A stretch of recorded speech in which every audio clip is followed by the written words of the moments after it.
Di awal film memperlihatkan seorang anggota polisi bernama Frank yang baru bangun dari tidurnya akibat ada yang menelpon.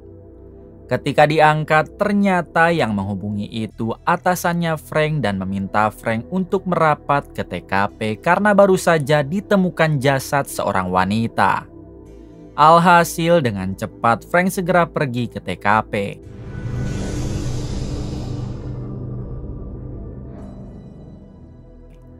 Setibanya di sana, Frank dan para polisi lain langsung mengolah TKP atas kasus pembunuhan tersebut.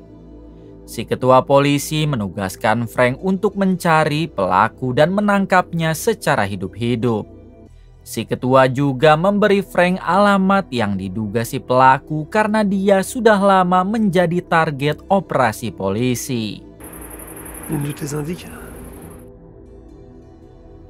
Sore harinya terlihat Frank dan satu temannya yang sudah berada di depan markas si pelaku, sesuai dari alamat yang si ketua polisi berikan sebelumnya. Dengan cepat Frank dan rekannya masuk ke dalam untuk menangkap si pelaku. Di sana Frank dan rekannya memutuskan berpencar untuk memudahkan pencarian.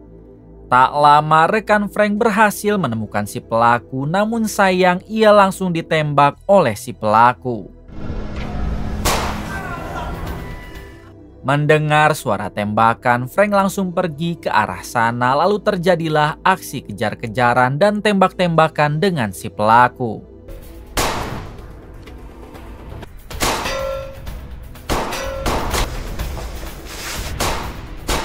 Setelah cukup lama kejar-kejaran, Frank dapat memojokkan si pelaku beserta menembak kakinya.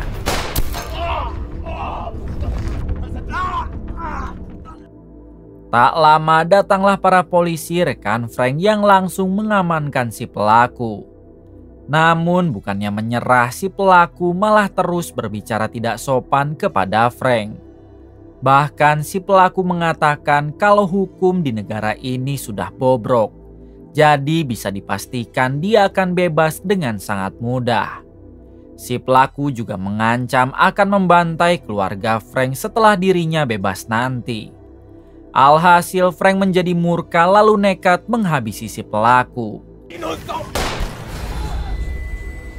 Oleh karena itulah Frank harus ditangkap oleh rekan-rekan polisinya karena dianggap telah melanggar peraturan.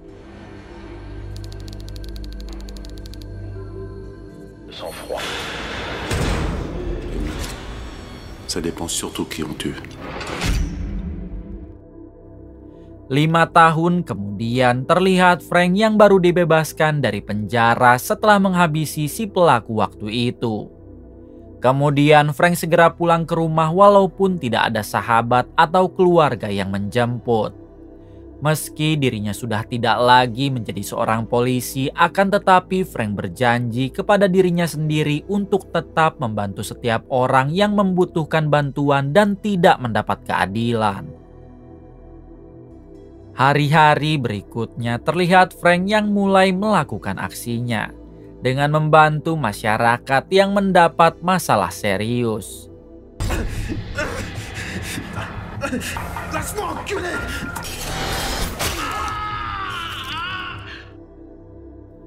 2 minggu kemudian ketika Frank sedang ngopi di kafe, tiba-tiba ia didatangi oleh wanita bernama Lina.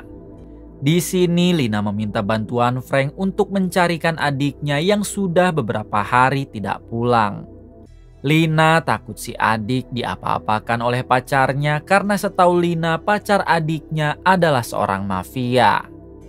Sebelum menerima permintaan Lina, Frank bertanya dulu apakah Lina sudah melapor pada polisi. Lina menjawab sudah, namun sampai sekarang mereka belum juga bergerak dengan alasan masih sibuk mengurusi kasus lain. Demi menghargai polisi, Frank meminta Lina agar kembali lagi besok. Frank berjanji jika sampai hari besok polisi belum juga menangani kasus ini, maka Frank akan turun tangan membantu Lina.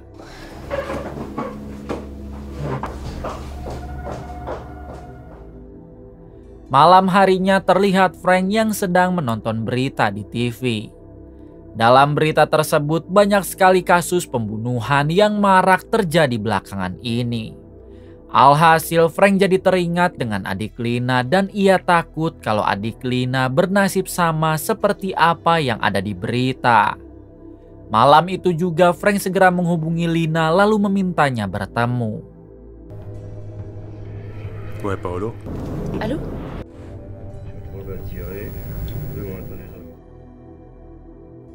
Selang beberapa saat, Lina pun datang sehingga Frank langsung memintanya untuk menjelaskan kronologi adiknya bisa hilang. Di sini Lina mengatakan kalau adiknya adalah seorang mahasiswi yang usianya masih 20 tahun. Saat itu adik Lina meminta izin untuk makan di restoran dengan pacarnya yang diketahui bernama Erik Bando. Sebenarnya Lina tak pernah setuju adiknya mempunyai hubungan dengan Erik karena dia adalah seorang anggota mafia. Namun si adik tetap memaksa hingga Lina hanya bisa diam.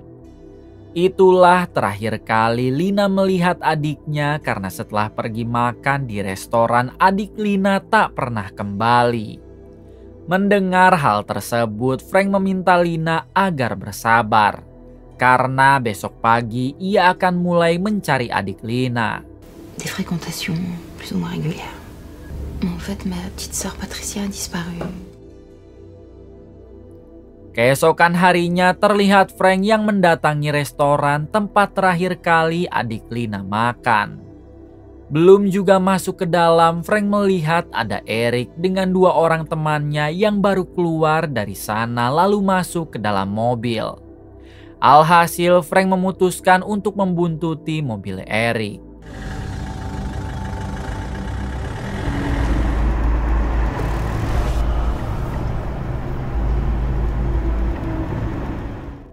Beberapa menit kemudian Erik berhenti di sebuah gudang sehingga Frank juga ikut berhenti. Dengan menggunakan mode senyap, Frank berusaha masuk ke dalam gudang itu mengikuti Erik dan teman-temannya. Sialnya, baru saja Frank masuk ke dalam, tiba-tiba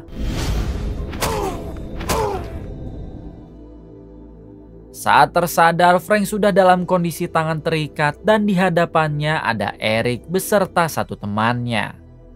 Di sini Erik bertanya kenapa sedari tadi Frank membuntutinya. Frank menjawab kalau ia hanya mencari seorang wanita yang merupakan adik Lina. Mengetahui hal itu, Erik mengatakan kalau adik Lina telah ia habisi karena tidak mau diajak cucus. Erik bertanya memang apa hubungannya adik Lina dengan Frank, sampai ia nekat masuk ke kandang macan. Frank menjawab tidak ada hubungan apapun dan ia hanya sedang membantu orang lemah saja. Kemudian Erik menyiksa Frank sambil mengatakan kalau sebentar lagi dirinya akan menyusul adik Lina. Di tengah penyiksaan, Erik meminta temannya untuk mengambil air keras karena ia akan menghabisi Frank persis seperti ia menghabisi Lina. Lalu Erik menceritakan bagaimana dirinya menghabisi adik Lina dengan cara yang begitu sangat menyakitkan. Erik juga bertanya siapa Frank sebenarnya, karena polisi sekalipun tak berani mengusik Erik. Frank menjawab jika dirinya adalah hamba Allah yang akan membantai sampah masyarakat seperti Erik, lalu inilah yang terjadi. Setelah Erik tewas, datanglah temannya sambil membawa air keras. Namun beruntung Frank dapat menyerang duluan teman Erik lalu pergi dari sana.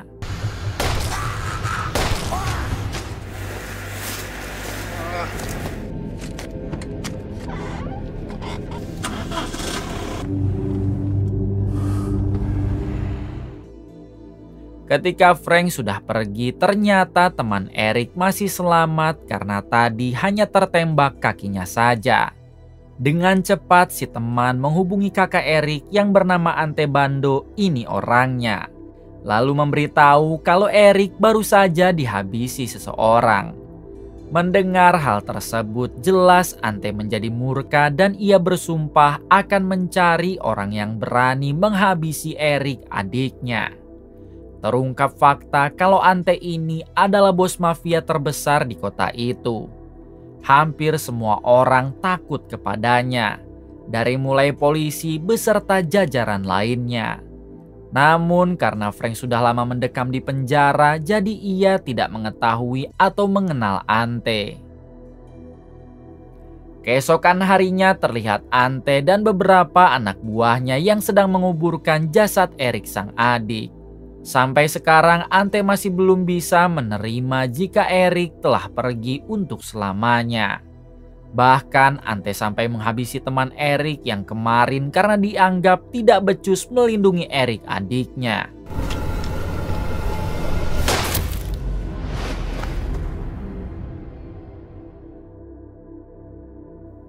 Setelah acara pemakaman selesai, Ante berhasil menemukan kartu nama Frank, yaitu orang yang telah menghabisi Erik. Dengan cepat, Ante menugaskan satu anak buahnya untuk mencari tahu siapa Frank sebenarnya. D'accord, B-E-R-I-A-T. Adegan berpindah kepada Frank yang kini mendatangi rumah Lina. Melihat Frank yang wajahnya agak bonyok, Lina pun bergegas mengobati Frank. Selanjutnya Frank menjelaskan kalau adik Lina telah tewas dihabisi oleh Erik. Namun meskipun begitu, Frank juga telah berhasil menghabisi Erik, jadi bisa dibilang semuanya telah impas. Mendengar hal tersebut, sontak Lina menangis histeris karena tidak rela adiknya harus pergi duluan.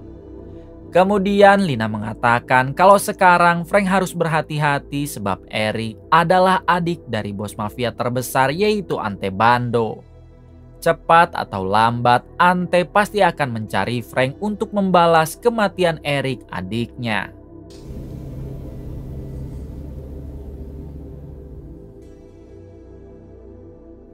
Mengetahui itu semua, Frank segera searching di Google untuk mencari tahu latar belakang Ante Bando. Dari sinilah Frank mulai mengetahui kalau Ante adalah bos mafia terbesar yang mempunyai bisnis penjualan barang haram beserta senjata ilegal. Ante juga merupakan orang yang kebal hukum, karena para petinggi polisi dan jajarannya telah ia suap seperti di Konoha. Mengetahui itu semua, bukannya takut, Frank malah berniat akan membantai Ante juga karena ia tak ingin kotanya dikuasai oleh begundal seperti Ante. Hari berikutnya Frank mendatangi markas mendiang Erik, adik Ante yang dulu telah Frank habisi. Semenjak Erik tewas, markas itu jadi sepi sehingga Frank memutuskan untuk masuk ke dalam untuk mencari tahu informasi tentang Ante. Di sana Frank berhasil menemukan seorang pria bernama Bruno yang sedang disekap dengan kondisi wajahnya yang babak belur. Frank langsung saja menjelaskan kalau ia bukan anggota Erik atau Ante, jadi Bruno tidak usah takut. Frank berjanji akan membebaskan Bruno asalkan dia mau memberitahu di mana Ante tinggal. Bruno menjawab kalau ia tidak tahu tentang keberadaan Ante. Namun ia akan memberi Frank alamat seorang pria bernama Bernan yang merupakan mantan anak buah Ante. Bernan pasti tahu di mana keberadaan Ante, jadi sebaiknya Frank datang ke sana. Pada akhirnya Frank membebaskan Bruno lalu pergi untuk mendatangi Bernan.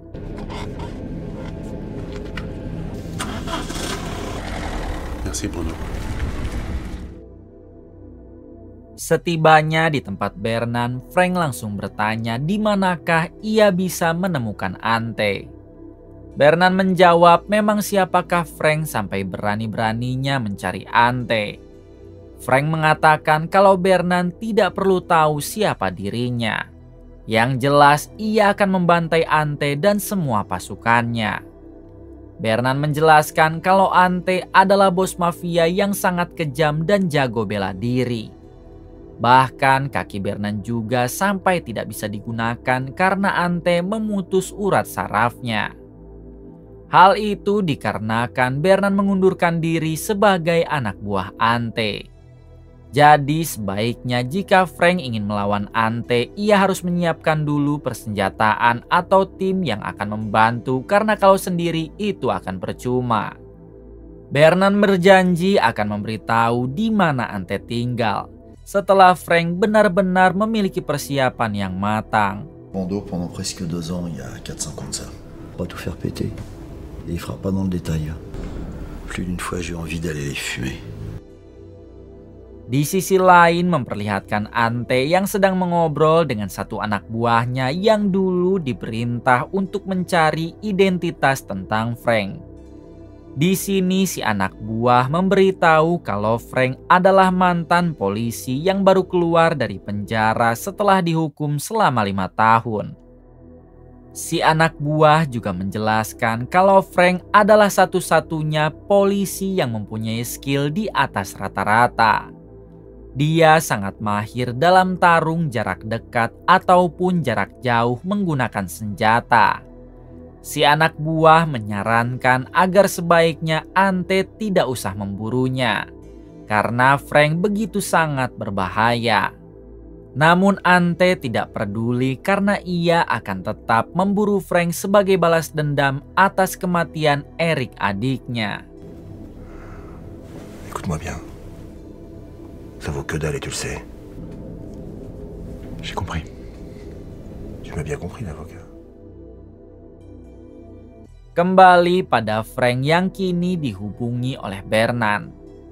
Di sini Bernard bertanya apakah Frank sudah mempunyai senjata atau tim sesuai dengan yang Bernard sarankan.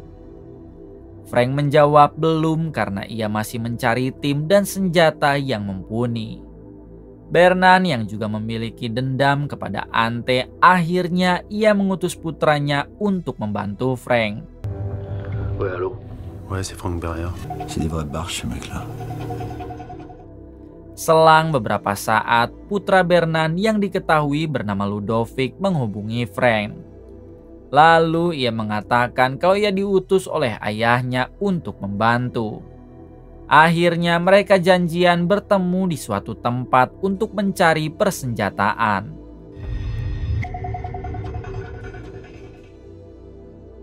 Di balik itu memperlihatkan 2 anak buah Ante yang berhasil menangkap kembali Bruno setelah sebelumnya dibebaskan oleh Frank. Kemudian mereka membawa Bruno ke tempat sepi untuk diinterogasi. Setibanya di tempat sepi, kedua anak buah Ante bertanya siapakah yang telah membebaskan Bruno dan apa saja yang Bruno katakan kepada orang itu. Bruno menjawab kalau orang yang membebaskannya adalah Frank. Dan Bruno hanya memberi alamat Bernard saja kepada Frank. Mengetahui itu semua, kedua anak buah Ante langsung menghabisi Bruno dengan cara ini.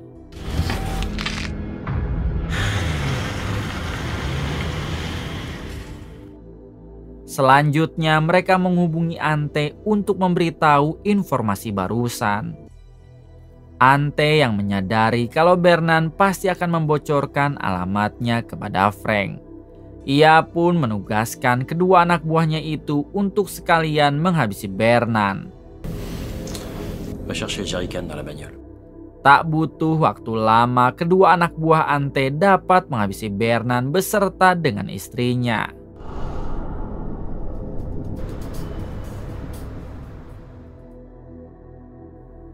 Kembali pada Frank yang kini bertemu dengan Ludovic, putra Bernard. Diberitahu kalau Ludovic atau Frank belum mengetahui jika Bernard dan istrinya telah dihabisi oleh Ante. Kemudian Ludovic membawa Frank kepada seseorang yang menjual persenjataan. Il est complètement isolé là. Il s'est mis au fond, il est tranquille.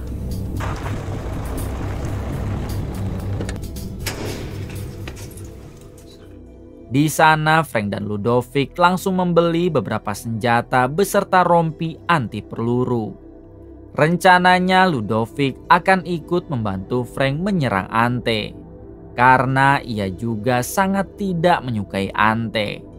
Selesai membeli senjata, mereka kembali ke mobil, namun tiba-tiba datanglah beberapa anak buah Ante yang menyerang.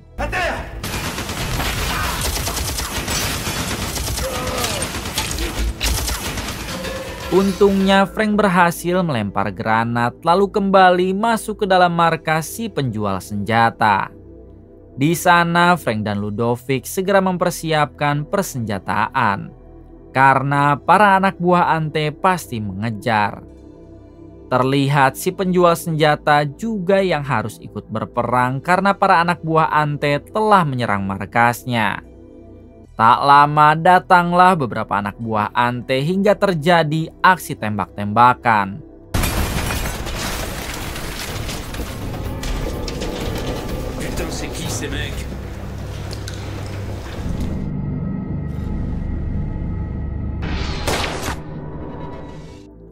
Di tengah peperangan, sayangnya si penjual senjata berhasil dihabisi oleh salah satu anak buah Ante. Frank sendiri terlihat masih sibuk melawan dua anak buah Ante dan kita lihat bersama aksinya.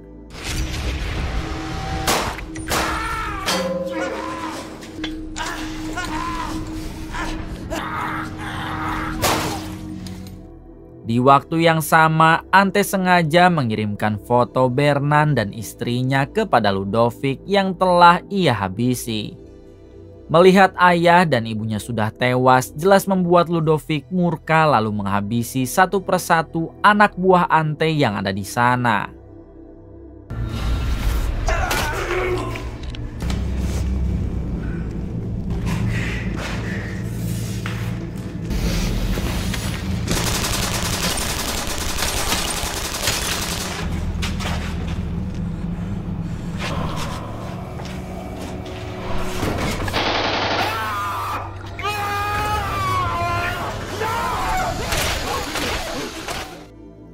Setelah menghabisi beberapa anak buah Ante, akhirnya Ludovic harus berhadapan dengan Ante yang baru tiba di sana. Sayang sekali Ludovic harus tewas di tangan Ante karena ia sudah kehabisan tenaga dan senjata. Adegan berpindah kepada Frank yang harus berhadapan dengan anak buah terakhir Ante dan inilah aksinya.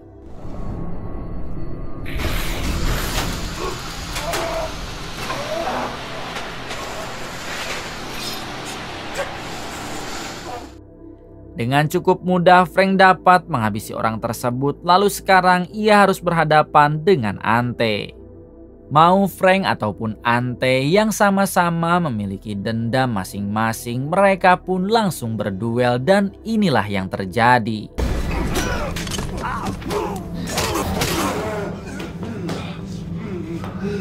Di tengah perduelan, sebenarnya Ante sudah berhasil membuat Frank terpojokan. Namun karena Frank adalah jagoannya, ia pun dapat membalikan keadaan sampai membuat Ante koad.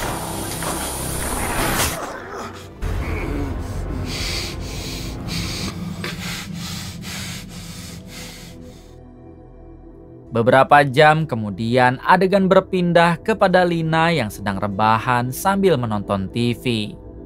Di sini Lina melihat berita yang menyiarkan kalau baru saja polisi menemukan Ante Bando dan para anak buahnya sudah dibantai oleh seseorang. Sampai sekarang mereka belum mengetahui siapa orang yang telah melakukan pembantaian ini. Melihat itu semua, Lina yakin kalau orang yang melakukan hal tersebut pasti adalah Frank. Namun Lina menjadi bingung dengan bagaimana kondisi Frank sekarang dan di mana keberadaannya sebab di TKP tidak ditemukan. Tidak dijelaskan bagaimana dan kemana Frank, namun yang pasti film pun tamat. Terima kasih buat kalian semua yang telah menonton hingga akhir. Semoga kalian diberikan kesehatan dan rezeki yang berlimpah. Salam untuk semuanya dari Hampura Film.